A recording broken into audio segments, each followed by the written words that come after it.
നമുക്കിവിടെ 3 സംഖ്യകൾ തന്നിട്ടുണ്ട്. എൽ സി എം കാണാനാണ് ക്വസ്റ്റ്യൻ. നമുക്കിത് കണ്ടറിയാം 3 ഡെസിമൽ നമ്പേഴ്സ് അഥവാ ദശാംശ സംഖ്യകളാണ്. അപ്പോൾ ഡെസിമൽ നമ്പേഴ്സിൻ്റെ എൽ സി എം കാണുമ്പോൾ എന്ത് വേണം? അതിനെ നാച്ചുറൽ നമ്പേഴ്സ് അഥവാ പൂർണ്ണസംഖ്യകളാക്കി മാറ്റണം. ഏറ്റവും ചെറിയ സംഖ്യേനെ എന്തുകൊണ്ട് ഗുണിച്ചാൽ അത് പൂർണ്ണസംഖ്യ ആവുമോ, നാച്ചുറൽ നമ്പർ ആവുമോ, അതുകൊണ്ട് വേണം ബാക്കിയെല്ലാത്തിനെയും ഗുണിക്കാൻ. അപ്പോൾ നമ്മൾ 100 കൊണ്ട് ഗുണിക്കുന്നു.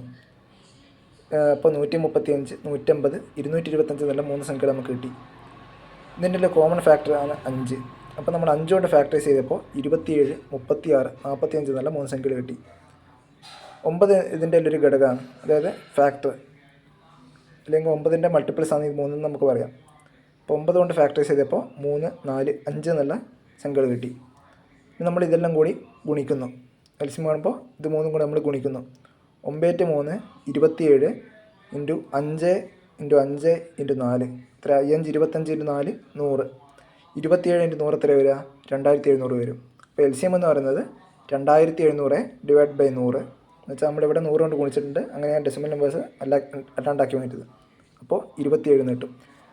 1.35, 1.80, 2.25 ഇങ്ങനെയുള്ള 3 സംഖ്യകളുടെ എൽ സി എം 27 ആയിട്ട് കിട്ടും.